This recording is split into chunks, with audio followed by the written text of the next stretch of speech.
What's going on, guys? So if you landed on this video, more than likely you are interested in hook grip and maybe learning how to get acclimated to this grip style, because it ain't easy when you first start. It's painful, there's no denying that, but I think there is a way to acclimate yourself in a feasible way that isn't miserable. So in this video, we're gonna talk about a few different topics. Number one, what is hook grip? How to hook grip, benefits of hook grip, and then a program on how to acclimate yourself over an extended period of time. Let's dive in to what is hook grip. So when we grip things in the gym, and let's talk about a barbell specifically, there are three common types of grips. We have one, double overhand, where we don't have any form of thumb wrap. Then we have mixed grip, which a lot of folks use for security purposes. And then we have hook grip, which is wrapping your thumb around the bar and then your fingers over your thumb, creating a more natural lifting strap with your own hands. All right, so now when it comes to physically doing hook grip, there are a couple tips that I like to recommend. As opposed to just simply setting your hand on the bar and wrapping your thumb and then your fingers around the thumb, actively push into the bar with the meat of the hand. So when you bend down to grip that bar, push and then wrap your thumb and then try to get as many fingers around the thumb as possible. Basically, you want to get as much surface area as you can. That's going to be a lot more secure. So if you can only get your index finger around the thumb, for example, that's not a very secure grip. Now, if you can get 3 fingers around, so the 3 fingers in between the thumb and the pinky, that's gonna be your best bet. Now, it is worth noting that if you have smaller hands like Trump, it's gonna be a little bit more difficult to do hook grip and keep it super secure. Doesn't mean you can, it just means that you're at a slight disadvantage compared to your longer finger, longer palmed friends. But that's pretty much how you do hook grip. It's relatively simple. It is a painful process at the start, but I promise you when we get to the last part of this video, you're gonna acclimate in a strategic means. All right, so now let's chat on some benefits of hook grip. Some beginners come to me and they're like, hey dude, like this freaking hurts. I'm not doing that, fuck that. But if we avoided everything in life that was painful, we wouldn't date or do a lot of things in our day-to-day. So if you hear me out, we can flesh out some of these benefits, and I promise you it's worth getting used to doing hook grip if you're serious about your lifting. So the first benefit is it's a slightly more symmetrical setup and pull. So when we do mixed grip, we are putting ourselves in a slightly asymmetric position. Hook grip, in my opinion, is a little bit easier for folks who want to focus on more symmetrical pulls when it comes to lat engagement and staying tight and grounding yourself. Plus, you never really have to worry about switching your grip or worrying about any of those asymmetries. Now, asymmetries are not a problem. It's just a more symmetrical pull in this respect when you compare mixed grip and hook grip. The second benefit of getting used to hook grip is if you ever want to go into different strength sports, you cannot compete with straps. Now, you can compete with a mixed grip in deadlifting, but that doesn't account for weightlifting if you want to do snatching and clean and jerking. You are going to need to learn how to hook grip for those sports. So if you are somebody who wants to take your barbell training to the next level and go into one of those niches, having the skill of hook grip is definitely needed and a must. The third benefit of hook grip is how I think it can be applied to every lift with its security. So it's one of the most secure grips you can do without physically wearing straps. Now, I mentioned in point 2 that you need this skill for weightlifting, powerlifting, and so forth if you plan to compete.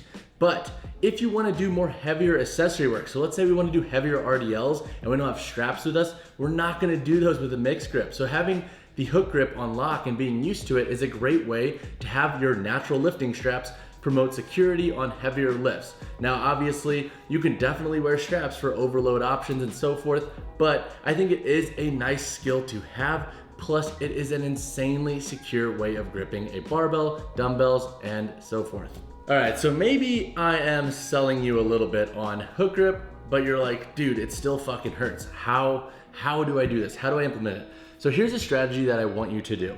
Number 1, we are going to keep an active count on how many times you hook grip. So I can promise you, once you do hook grip for at least 10 deadlift sessions or 10 pulling sessions where you are doing hook grip, you will get used to this grip style. Now, I will tell you upright and right now, it is not going to be easy. It's definitely going to be uncomfortable, and there are going to be days when it sucks. But I promise you, after that acclimation period, it gets a lot easier. So we're gonna keep an active tally and count to 10 sessions of using hook grip. That's gonna help you keep in mind how long you've been doing it so you don't kind of stray off course. Now, within those 10 sessions, let's look at a deadlift, for example. I only want you to hook grip on your compound movements when you want to use your hook grip. I don't want you doing accessory movements with hook grips and so forth to get used to it. That I think is a little bit of an overkill for beginners, especially because it kind of turns them off because you just fry out the thumbs so fast and they get super raw and super sensitive. So we're only going to use hook grip when we're doing deadlifts or any other pulling or whatever movement you might be hook gripping on that's a compound or main focus in your workout. Now, for the first 4 sessions, all we're gonna do is use hook grip on your warm-ups. So throughout every warm-up, before your working sets, you're gonna use hook grips. On sessions 5 through 7, you're gonna use hook grip and then add a pause or a hold on your final warm-up set. And then on sessions 8 through 10, you're gonna implement hook grip throughout all of your warm-ups and all of your working sets. Now, these are gonna probably be the toughest weeks besides the first maybe 1 or 2 because you are using it for a higher amount or bigger volume of your training. So it is gonna be a little bit uncomfortable. So prep yourself mentally before those sessions. But I think by that time, you're gonna have a nice accruement of nice little bit of thickness around the thumb and you're gonna be used to it. Now, I will give you a couple tips when it comes to hook gripping if you are a little bit sensitive the day of. Number 1, you can try using thumb tape. That helps some folks. Tip number 2 is that if your thumbs are sensitive the day of when you're using hook grip, there are a couple different ways you can just go about it. You can do the first style, which is bend down, grip it, secure it, and pull. And you can do style number 2, which is something that I actually like to do on heavier sets when my thumbs are a little bit sensitive, is I'll go down, grip, get my thumb and my hook grip, lock it in, and then as I pull the slack out of the bar, I'll slowly let that barbell press into the thumb. And generally that'll kind of help you acclimate and just get ready for that weight versus like just kind of ripping it and pulling it and having that thumb be super sensitive. Hopefully that'll give you some amount of framework to help you acclimate to hook grip. Everyone's gonna be a little bit different, and since we are all a little bit different with how we handle pain, how we handle different weights and so forth, our strength levels, our training ages, our background in sports, it's gonna be a little bit different. So use my framework and kind of tailor that towards your own needs and goals. All right guys, that wraps up this video on hook grip. Personally, I love hook grip and I always suggest lifters that I work with to use it and get used to it more because, again, if we look back to the benefits, it has a lot of benefits. Security, you can use it in strength sports. It's pretty much just a badass way to pull weight. But if you have any questions on hook grip and you want any more information or help when it comes to acclimating, drop your comments down below. And as always guys, like the video, subscribe to the channel. I'll see you guys in the next one.